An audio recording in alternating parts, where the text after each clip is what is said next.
Hey, Steve Mignani here doing the Junkyard Crawl at Bernardston Auto Wrecking in Bernardston, Massachusetts. In the past few days, I've done a lot of videos on full-sized American fastbacks of the 1960s, a Dodge Polara, Chevy Impala. Well, we got to remember the fastback body styling goes farther back than the 1950s. In fact, 1942, Chevrolet with their Aero sedan introduced the torpedo back. Now this is a 1946 Oldsmobile 78 Club Sedan. Now you got to remember, 1946 was the first year that in the post-World War years, people could once again buy new cars. 43, 44, 45, no passenger cars for you and me to buy, strictly a handful for government use, and otherwise Detroit was making weapons to conquer the Nazis and, in the Imperial Japanese military. And they won, which is good, but with that said, 1946, a whole new world, or was it? For 1946, the Olds line consisted of the 66, the 76, the 78, and the 98. The ones that end with a 6 were 6-cylinder cars. The ones that end with an 8 were 8-cylinder cars. So this one here is an Oldsmobile 78. Again, club coupe with the fastback two-door body. So, 20 years before Charger came out in 68 with a similar design. The Coke bottle, of course, 66 Charger. But with that said, post-war, World War II right here, styling. Now this, of course, is the 1951 AMT fleet line. You can see here, that's the 1951 version of the Chevrolet fastback body. And again, in its almost final year, they didn't make these for many years, but it was this trend that went about 10 years, interrupted by World War II. And of course, before that, this is the Chevrolet Aero sedan, which first happened in 1942 and ran through 48. The 49 body style was similar but different. And again, the Aero sedan, we can see here, it has the fastback roof. And the thing about it, the pontoon fenders on these things kind of, and the rear fenders are separate items, and we can sort of see where they look like they're add-ons. In fact, the Oldsmobile continues that with the pontoon bolted to the otherwise flat door. So GM and Oldsmobile were able to use the old door with the semi-hidden rocker panels here, the running boards, and they add this fender applique to give it a new look for 1946. But again, this one here has the Hydramatic, but again, Oldsmobile logo here. We'll get to the Hydramatic in a second, but we see drum brakes front and rear. And again, these drum brakes are interesting to look at. Where later years, drums were cast iron, these are stamped steel, welded together from probably 3 or 4 different subcomponents. The iron hub pressed in, and again, the drum itself is simple sheet metal formed into this shape right here. Bendix, Bud, Delco, all made brakes for Detroit automakers. And again, these are drums on this Oldsmobile. The headlights on this are integrated into the fenders, something that was first seen, I think, in 41. Before that, there were pods standing tall. And again, that old broad smile chrome, a big selling point. In 1946, again, first year for post-war optimism. It was a seller's market. Basically, they could sell anything because the World War II, of course, no new cars. Everybody was driving cars that were well-worn, ready to be replaced. So people ran as soon as they could to buy new Oldsmobiles and Chevys and Fords and Dodges, you name it. And a lot of dealers were charging more than the actual retail price because the penalty of, needing a car when the supply was shorter than demand, well, you paid more. Now this one here has the bumper guards that bump and guard, and there's a little lamp right here that lights up. That's a glass lens right there. And in fact, we can take a peek at it here. And the wire, there's the bulb right there, 6-volt stuff on this one here. But again, at night, these light up. They're running lights. I believe they're also directionals. And 1946, also the first year for the modern miracle material, lucite plastic. Now, this is a red structure here, this wing. It's amazing. It's still in one piece. And if we look at it from the bottom, we can see that it's actually in much better condition. It must have had a beautiful glow, sort of a natural automatic illumination effect. And again, lucite, space age stuff, first seen right here, 1946. And the hood itself is worthy of note. It's a massive structure. And if this was a one-piece stamping, it would require a huge machine. Well, if we look at this, there's a bit of sleight of hand going on here. This little bead right here running all the way down hides the fact that this hood is 2 pieces, crimped and welded together at the middle. So again, even GM didn't quite have the tooling capabilities or the expense, if you will, of a one-piece stamping. By 1953 or so, this would be a one-piece massive stamping, multiple strikes, but again, in 46 it was two pieces to make the look of one. Now this, of course, being a 78, has the 8-cylinder Oldsmobile engine.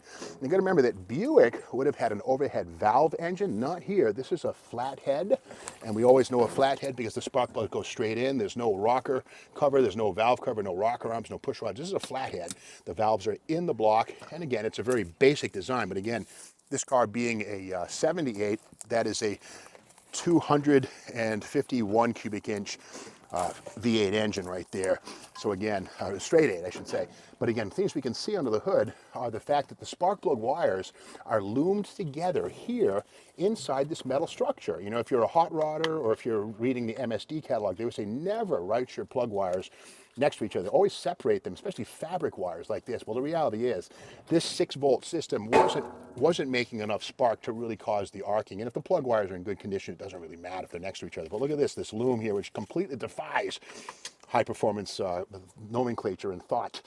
But again, we look under the hood, we can see right here the optional lamp. This is something that would have been illuminated at night to help you diagnose a dead battery or it might be. So there's that, kind of a cool little item. These hoses here go to the hot water heater inside the car as a return and a feed, and these just basically tap the coolant from the engine, which is, you know, 200 degrees, 180 degrees, whatever, goes into the car, heats the little radiator inside, the fan blows it on you, and you get warm air, you're nice and toasty inside the car. And again, this one being a straight 8 has a long log style manifold, exhaust and intake on the same side. You can see here the firing order cast into the tubular intake manifold. Not a bad looking piece, frankly. The runners are nice and easily identified, so probably a fairly free breathing piece. A Stromberg 2-barrel carburetor here. A dry filter air cleaner, not an oil bath. Interesting. There was an optional heavy-duty oil bath if you lived in the desert or someplace with a lot of sand. And getting back to the Hydramatic, on this side of the car, we'll see down toward the firewall some switches and linkages. This stuff down here. Now, the Hydramatic was Oldsmobile's first fully automatic transmission. It arrived in 1940, and by 1946, it was still enjoying teething pains, if you will.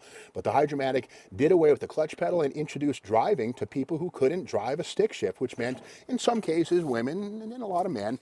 But again, the automatic transmission opened the door to lady buyers and lady drivers, and that was something that Detroit very much wanted. Get more people buying cars, get them on the road, free them from the house. And we come around to this side and we'll peek and we'll see if we can open a door. Sometimes cars, yeah, they have carthritis. You just can't open the door. I'm not going to beat on this. But again, we see this beautiful fastback body right here. The rear window is almost horizontal. Just an interesting design. Visibility out of the back of these things, just about zero. But, you know, the style came before the function on this thing. Now, one thing about this, too, is that Oldsmobile has an open drive shaft and coil springs at the back. If this was a Buick, it would have a torque tube and, yeah, coil springs, but here is the shock absorber arm here. There's a sort of a pump shock here. That's the arm, and this is a lever that resist bounce and rebound. But again, another stamped steel brake drum right here. You can see this structure is not a casting, so it's pretty thin, you know, not very thick metal at all. But again, these cars weren't that heavy, didn't go that fast. But again, these would become cast or forged drums as you get into the 1960s. But again, right here we have just a stamping. Going around the back, we see more this fastback styling, beautiful stuff. And again, taillights on this thing. Check it out. These are red and they're glass. That's not plastic, that is glass. And again, one of the last years, and top, not sure what company that would be, but there it is, a glass taillight and Hydramatic drive right there. Now this is an 8-cylinder car. Again, this is an old 78. A 76 would have a 6-banger, but again, the 8 at the end is an 8-cylinder motor and Hydramatic drive right there. 1946, again, first year, 1940. Cool little detail here. Can we open that trunk? Let's see. Yeah. Nah, I'm not going to beat on this car. It's got something's hanging it up. But anyway, but a beautiful, just a big sloping tail. Very graceful for something so big. Either that or it looks like a whale. You call it. Gas filler, hiding right here in plain sight. Little door is gone, but that's where you'd pour your leaded gasoline. Of course, tetraethyl lead, TEL, was in all gasoline until 1977, whatever it was. So lots of leaded gas went in that orifice right there. Okay, let's go here. And again, that beautiful, and the things you find in cars, this is in the back seat, this is a child's metal dollhouse, stamped steel, sort of a interesting little design here of the inside and the outside presented. Anyway, but inside on this, we can see this is strictly it's a 6-passenger car, fairly big in the back and in the front, but here is, right here, the shifter for that Hydramatic drive. You can see we have neutral, low, drive, reverse, etc., and it's all column shifted right here. And again, that Hydramatic was a miracle for people who couldn't run a clutch. Now you gotta wonder, what is a fluid coupler and what's a torque converter? Well, here's this Car Life magazine, April of 1961, with the Corvair Monza on the cover. But inside, there's a whole treatise on automatic transmission design. And we can see here on the top, the fluid coupler has a driver and a driven member. Oil squirts between those two things. On the bottom, that thing in the middle is called the torus, or the stator, if you will, stator. And that thing actually multiplies the force of the oil going to the driven member, which increases torque, and that's a torque converter. Meanwhile, a fluid coupler, which is what this car has, is that thing on the top. It's missing the stator in the middle. So again, these are 4-speed transmissions, and that's because without the torque multiplication, these have to have a really low first gear. In fact, I believe it's a 395 first gear. So to get off the line without the torque multiplication, you had to have a low first, and of course the other 3 gears get you down the road. No overdrive on this 4-speed. So the early Hydramatics had 4 gears, but again, it was all about crutching the fact there was no stator because there was no torque multiplication in these early Hydramatics. That would change by the mid-50s when they finally did get converters, and with every year or two, the Hydramatic went through a bunch of changes, and a rebuild kit for a 46 is not the same as a rebuild kit for a 56 Hydramatic. So that's a story of how fastback styling and the post-war buying explosion resulted in major cars like this. Beautiful looking car, really, in many ways. And if you like this video, be sure to subscribe to the Steve Maggs YouTube channel. Tell your friends about this video, give us a thumbs up, and ring the bell so you're aware of the next video, which comes out tomorrow.